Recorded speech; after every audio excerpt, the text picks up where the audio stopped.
What's up, YouTube, and welcome to Codename Scream. I'm that horror guy. And I'm Mel. And please make sure to like, subscribe, and ring the bell for notifications for all things horror. I'm going to apologize in advance. I sound hoarse. Allergies suck. But anyways, we are talking about even more new horror. Past Friday, you know what happens on Fridays the last couple weeks, so what are we doing today?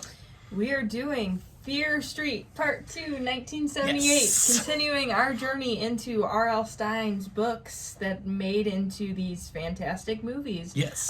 Released exclusively on Netflix just this last week, July 9th, 2021.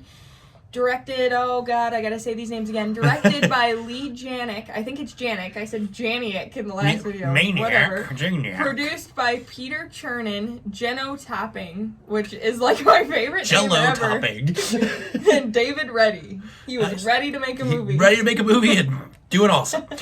And again, like the last one, no budget, no box office. Nope. Rotten Tomatoes, even higher on this than the last one. Critic score of 89% and an audience pretty much agreeing at 85%. Very close. So we're just going to get into how we feel about it. So Yep. for it. Again, as we promised in the last video as well for the Fear Street side of things, I will have a link in the description here below for you to check out Part 2, 1978. And again, same rules apply as last time. Keep the spoilers out of the comments. If you do want to talk more in depth, please just make sure to reach out through private messages or email to us so we can talk more about it. But this one was a slam dunk. Yeah. We're 2 for 2 so far. You're killing it with this nostalgic factor. Like, I wasn't around in 78, but I watched enough horror films based in the 70s. This one was, I mean, a pretty obvious Friday the 13th rip. To some degree. Like, he had a freaking, like, satchel on his head. Yeah. Like, I was like, oh boy, here we go.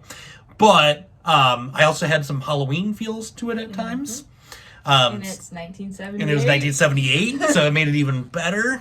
There was just a lot going on. This one felt actually more honest in the sense of the time factor. Like I said in the last one, where in the 90s side of things, they kind of dropped the ball on the wardrobe side. This one looked like it came out of 78. Yeah. And even in the beginnings of the film, and then towards the end where we're cutting back to modern day, or modern day, it's 94. Modern day. But it felt pretty modern. But it felt really like a 70s horror film. It was great. Again, killing it. No pun intended, but pun intended. With these gore effects were awesome. Again, even better than the last one.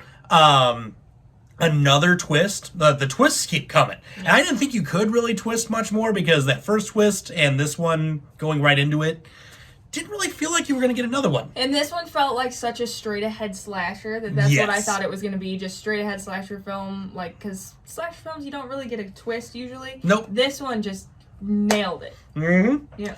Yep, absolutely awesome. They're doing a really good job about cleaning up some loose ends and some questions I had in the first one. So the filmmakers have done a fantastic job with clearing up things to this point. They left us with, again, some more loose ends, but if it's anything like they did with this one, I feel like the next part, the final part of this, will actually get everything closed up. So I love it. It's amazing. You need to watch it. What did you think, though? Yeah, so major Friday the 13th vibes from the beginning. And as the film went on, it reminded me more of Friday the 13th, the game, Yes. than the movie. Like, playing that game and, like, seeing, like, especially the scene where he knocks out the door to reach in, Yep. like the window to reach into the door. That's like, it happens in the game so much that that's like initially what I thought of. Yep. I liked that it was tied to the first part. I wasn't even sure if that's how this was going to be because I didn't watch the trailers for these either. Nope. So then when it started out in 1994 again, I was like, these are tied together storylines. Yes. Because I initially didn't think so. Like, how are they going to tie together 1994 and 1978? And then it just hits they did it. And it was awesome. Another great soundtrack. Yes. Just from the beginning. Just great soundtrack. The first kill is with an axe. And it is so cool. So bloody. So bloody. They didn't shy away from anything. I expected them to turn the camera for a moment and leave it to the imagination. You get it. There's a scene toward the end where some girls are supposed to be dying together. I'm not going to give away too much. It was the coolest scene of the whole movie. Yeah. It was just, you see this just brutal death, just them getting totally slayed. The gore in it was so good. Oh, that yeah. was the best gore in the whole series so far. Oh, yeah.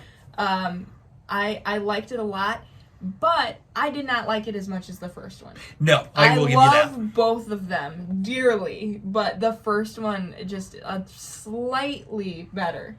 Why do you think that is? I don't know. I think that maybe it didn't feel as overdone, maybe?